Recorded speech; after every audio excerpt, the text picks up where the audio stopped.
Istifaanos tajjeefamee dhugaa wangeela kee.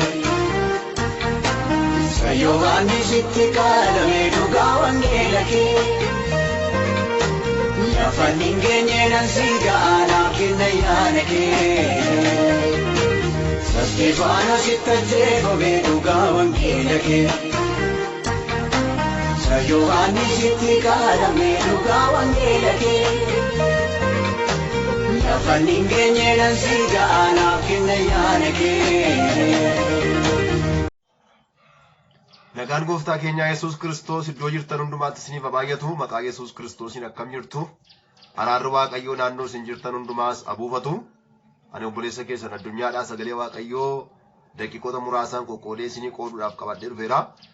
Dubbii Waaqayyoo mata duree gabaabaasaa qabeenya barbaaduudhaa gara jireenya barbaaduutti ce'uu jedhu haala waldaan kiristaanaa amantoonni bara kanaa keessa jiran haala kiristaanonni keessa jiran irratti hundaa'ee qabeenya barbaaduudhaa gara jireenya barbaaduutti ce'uusa jedhu dubbii Waaqayyoo namni fuulleffannaa isaa qabeenya barbaaduudhaa gara jireenya barbaaduutti akka naannessuuf kan nu gargaara jedha yaadu dubbii Waaqayyoon fidee dhufe.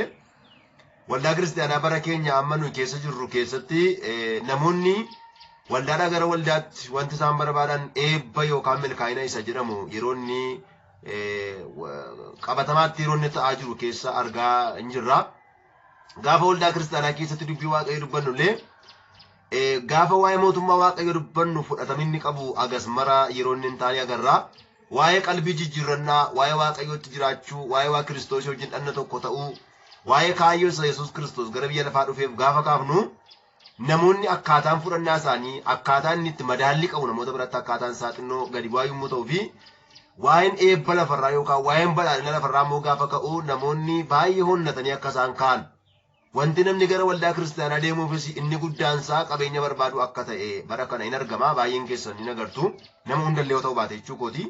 Baay'een Waaqayyo isaan eebbisuu isaanii galee Waaqayyoon kan barbaadatan lallaba jireenyaa kan barbaadan baay'eedha. Akkuma kana immoo lallaba qabeenyaa kan barbaadan, waa'ee badhaadhummaa kan barbaadan, waa'ee buddeenii kan barbaadanii namoota hedduutu waldaa kiristaanaa keessa guutee jira.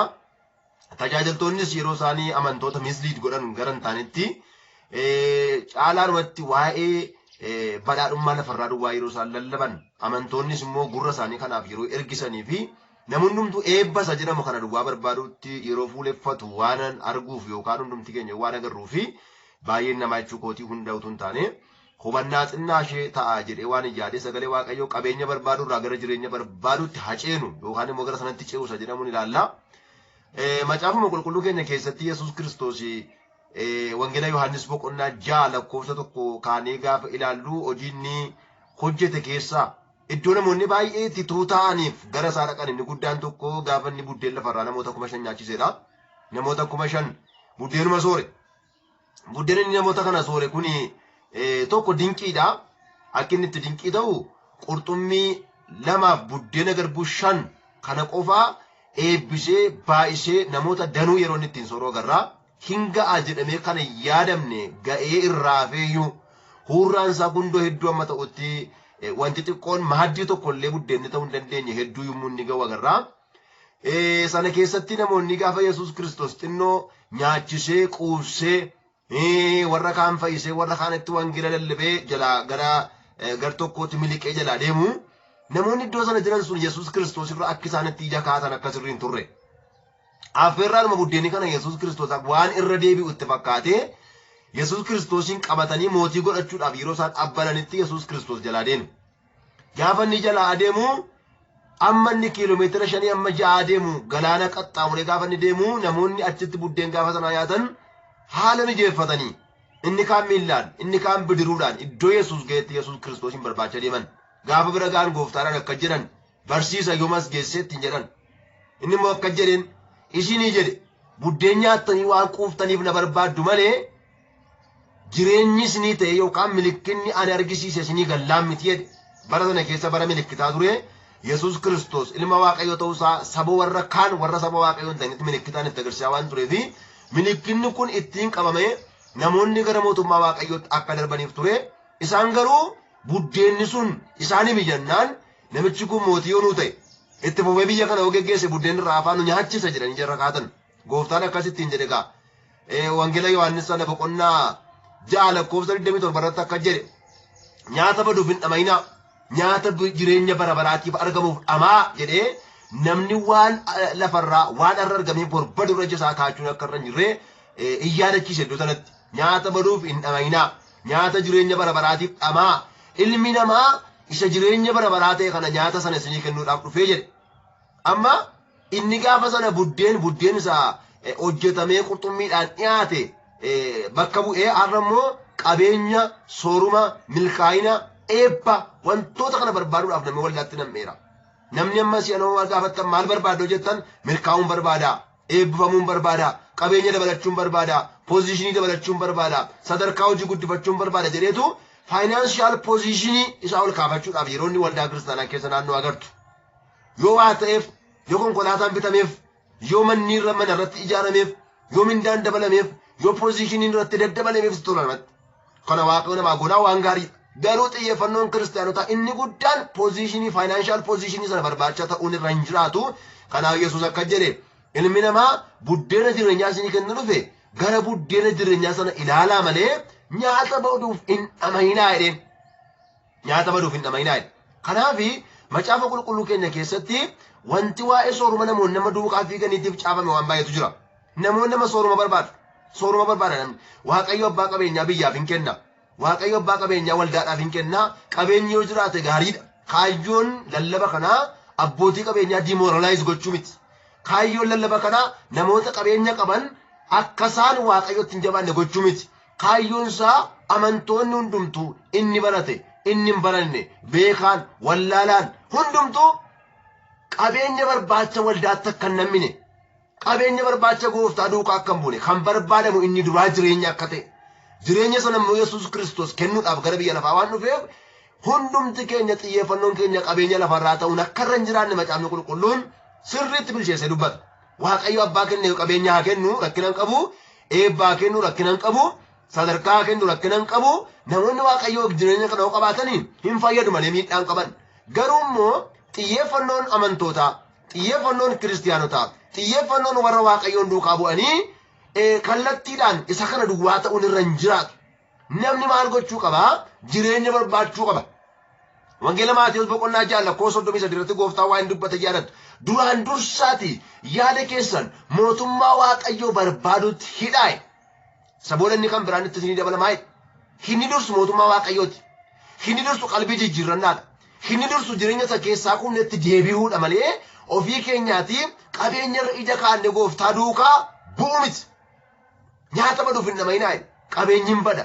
sadarkaan hin bada nu wajjin wanti darbee jiraatu tokkoyyuu hin jiru kan nu wajjin darbu yoo jiraate mootummaa waaqayyootti kiristoositti amanuudhaan gara mootummaa waaqayyootti darbuutu nu wajjin darbu afa waan ta'eef nuyi qabeenya lafarraa lakkaachaa gooftaa duukaa deemuun dura hin jiraatu baay'oonni qabeenya lafarraa lakkaatu baay'oonni poozishinii lakkaatu baay'oonni konkolaataa lakkaatu baay'oonni gamoo lakkaatu mana irratti lakkaatu kana lakkaatu uffata lakkaataniitu waaqayyo kana yoo isaanii godhe waaqa akka ta'etti kiristaanummaan kana isaanii goonaan kiristaanummaa akka ta'etti yeroo namoonni lakkaa'antu jira kanaafi inni kun dogoggora guddaa akka qabu macaafa qulqulluurraa mee namoonni sooromuu barbaadan namoonni eebbifamuu barbaadan kan malee kiristaanummaa gara malee kan hubatan namoonni waan jiranii fi waa'ee soorumaa yookaan waa'ee qabeenya irraa qabaachuu macaafni qulqulluu maal jedha isa jedhu dubbii waaqayyo irratti hundaa'een waan waaqayyo keessa koo kaa'e isinitti dubbadha mee macaafa qulqulluu warra harkaa qabdan ergaa Phaawulos Xiimotewosiif barreesse isa duraa boqonnaa 6 lakkoofsa 7-9 dubbii jiru dubbii Phaawulos waa'ee qabeenyaatiif Xiimotewosiif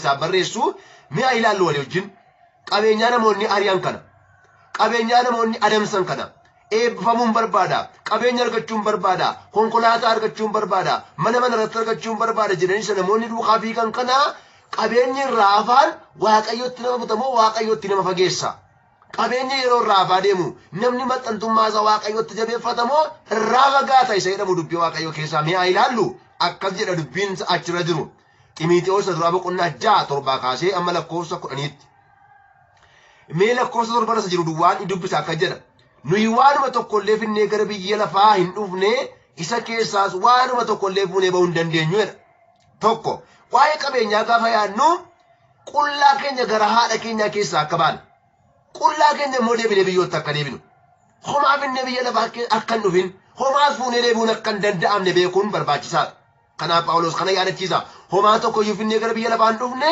homaa tokkoyyuu immoo fudhannee hin deemnu jedha. Iyyoobii macaafa Iyyoob boqonnaa tokko lakkoofsa 21 irratti gaafa qabeenyi inni qabu guutummaatti barbadaa'e akka jedha. Qullaa koon gara biyya lafaa dhufe garaa haadha koo keessaa ba'e. Qullaa koon gara biyyootti deebi'a jedheen. Homaa fuunee ba'uu hin dandeenyu. Qabeenya nama fedhe yoo irraa, soorumni nama fedhe yoo jiraate, buddeen nama fedhe yoo baay'ate, homaa fuunee gara mootummaa Waaqayyootti darbuun hin danda'amu. Hutuu fuudhee dandees wanti ittiin bitan hin jiru. Mootummaa Waaqayyoo keessa bituu gurguruu waan hin jirreef, samiitti ol baanee suuqii waan hin jirreef, reesturaantii waan hin jirreef, giroosarii waan hin jirreef, horiin gara Waaqaatti tuuba yoo nuun fayyadu, garuu Phaawulos akkas jedha. Homaas finneen dhufne, homaas fuuneen deemnu jedha. Dura isa kana beekuuf barbaachisa. Inni lakkoofsa 8 irra jiru akka jedha. Waan ittiin jiraannu waan keessa jiraannus qabaannaan nu ga'a jedha. Meesa kana sirriitti qabadhaa firoota ko. Namooti Waaqayyoo qabadhaa kana. Waan ittiin jiraannu waan keessa jiraannu qabaannaan nu ga'a jedhaan. Waa'een qabeenya raafaa qabaatta.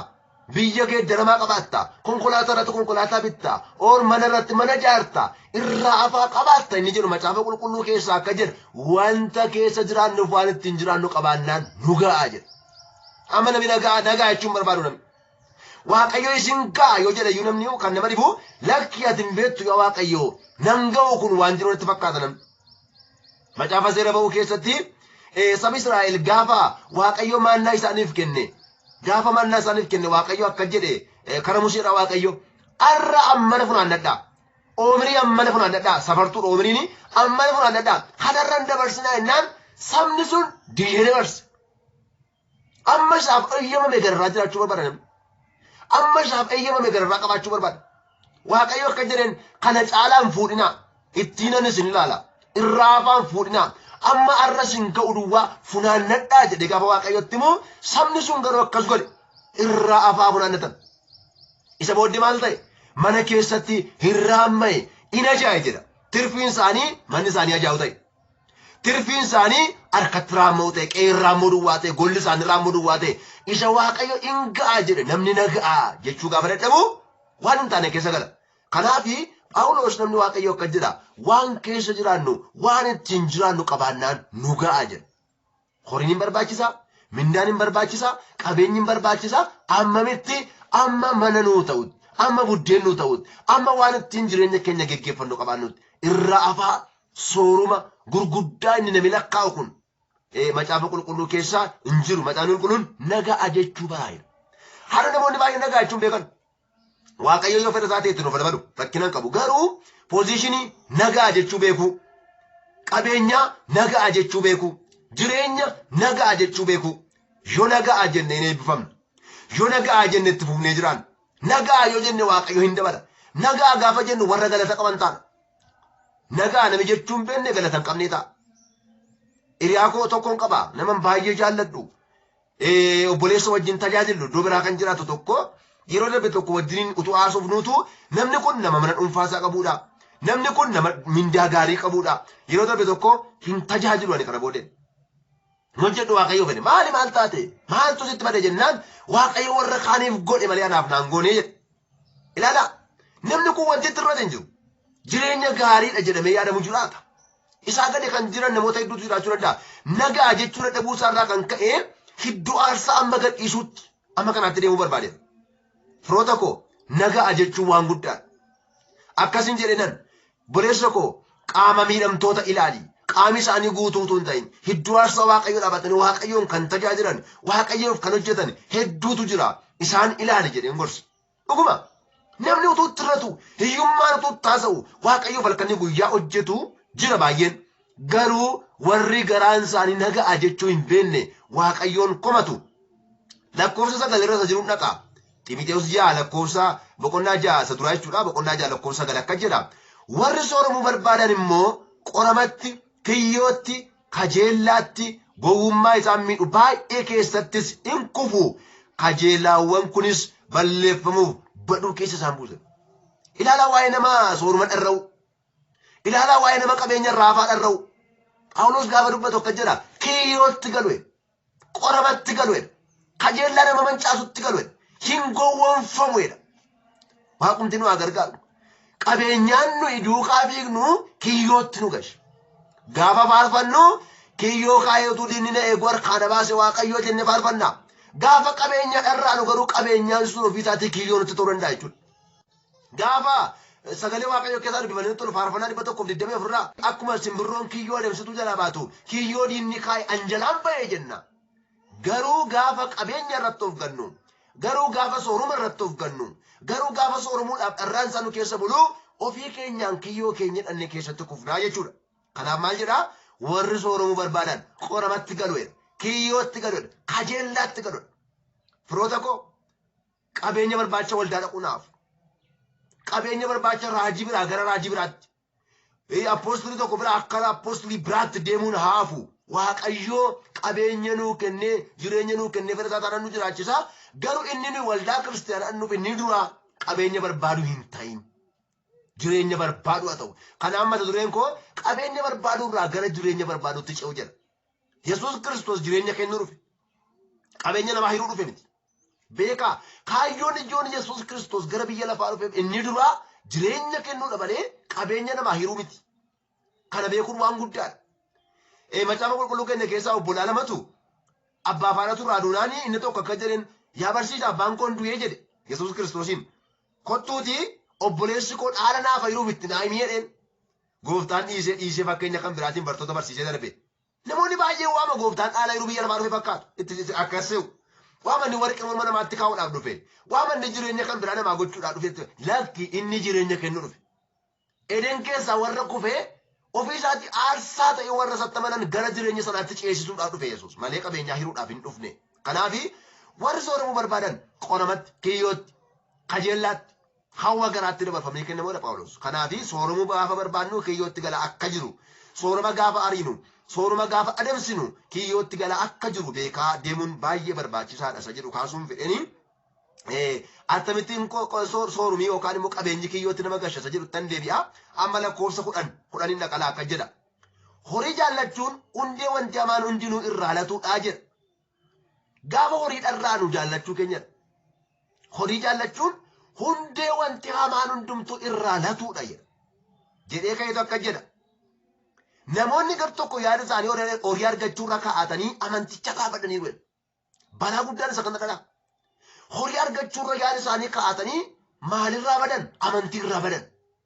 Maalirraa badan? Jireenya isa waaqayyootti nama waame isa silaa dura ta'uu qaburraa irraa badan. Horii barbaacha jireenyarraa badan.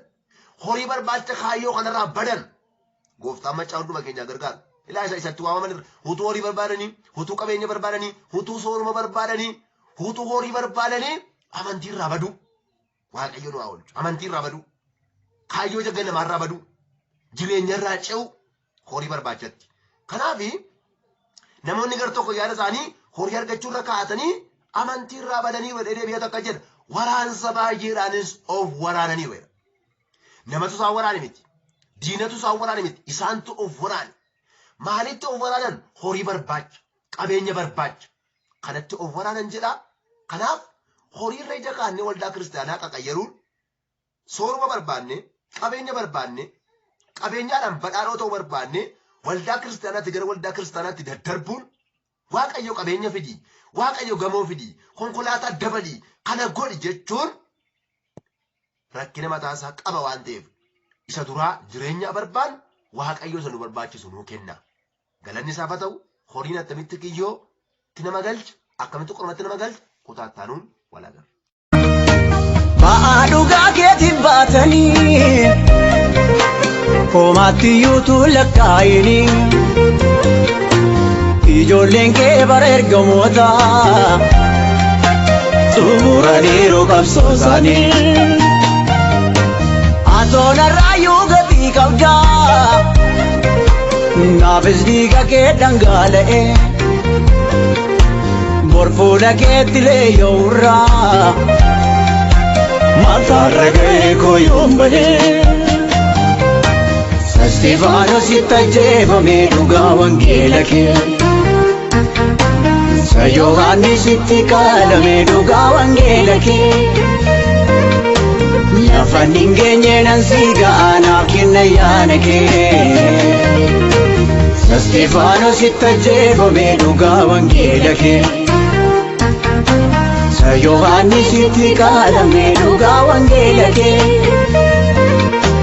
Lafa hin geenye nan si ga'a naaf kenna yaada kee.